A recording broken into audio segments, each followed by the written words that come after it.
Do you remember hearing, "You're going to rot your brains with all those video games" from your parents or your guardians back when you were children? Okay. Well, although the first video games appeared in the 1950s, they were actually played on vector displays which were connected to massive-sized computers which would take up about this size room that we're in. But they couldn't be connected to analog TVs. Okay. In 1951, Ralph H. Baer actually conceived the idea of the first home video game.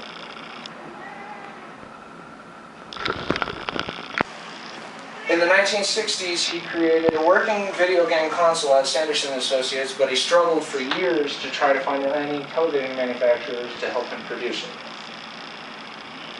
In 1972, Magnavox actually created a game console called the Magnavox Odyssey. That was actually the first home video game console that could be plugged into analog TVs. But it wasn't until Atari's arcade game Pong, which, as you can understand,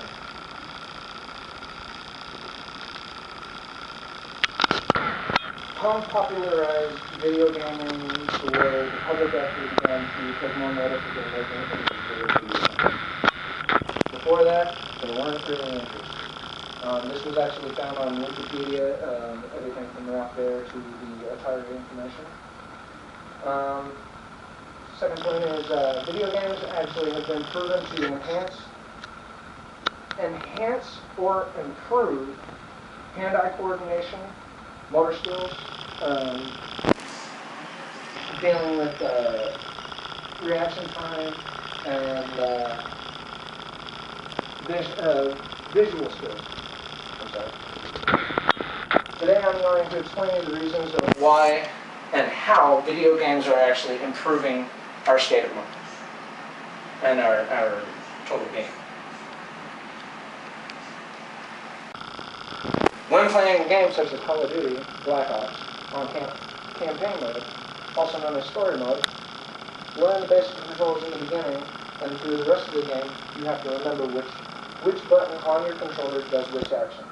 This activity is exercising your memory and your hand-eye coordination.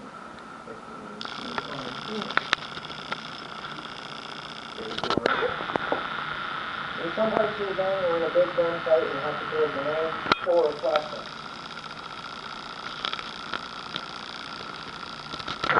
Which uses a different trigger than the one used for shooting your gun or aiming down the sight. In other parts of the game, you have to remember where your target is and the objectives of the mission.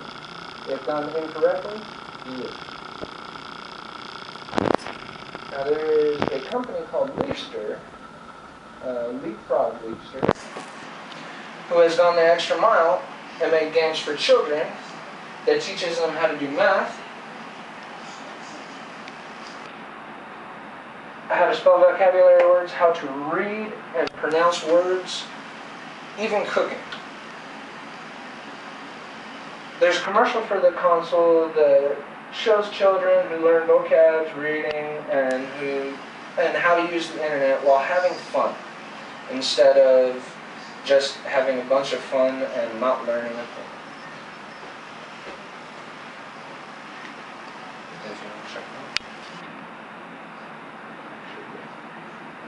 And these are some examples of your games that you can find on one's a little small. Teaches you how to drive, teaches you how to cook, teaches you everything.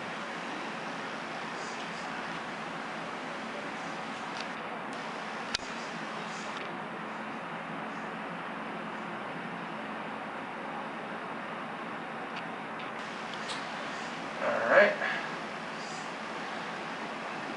Games such as Assassin's Creed and Resident Evil help with hand-eye coordination, reaction time, and your visual skills.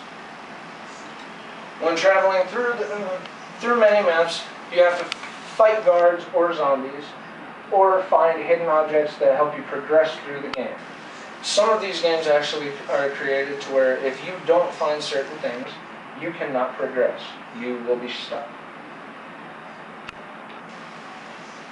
According to Ray Perez, who is a program officer of our Naval's Research Warfare Program, Performance Department, The cognitive effects of certain video game style activities are not only impressive, but can last a couple of years.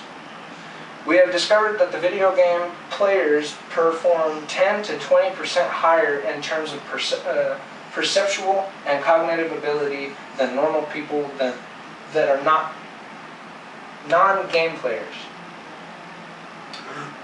We know that the video game has increased perceptual abilities and short-term memory, he said. They allow the player to focus longer and expand the player's field of vision compared to people who don't play video games, he added. While there is an empirical evidence of the increased brain plasticity in video games, the process behind is not well understood.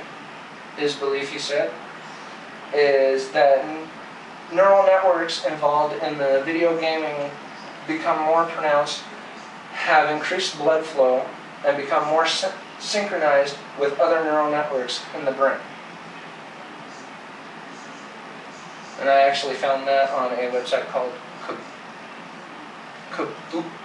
Kabunico. Sorry, that's kind of hard to pronounce. So as you can see, video games are more than just entertainment. They can be educational, can improve hand-eye coordination, and improve reaction time.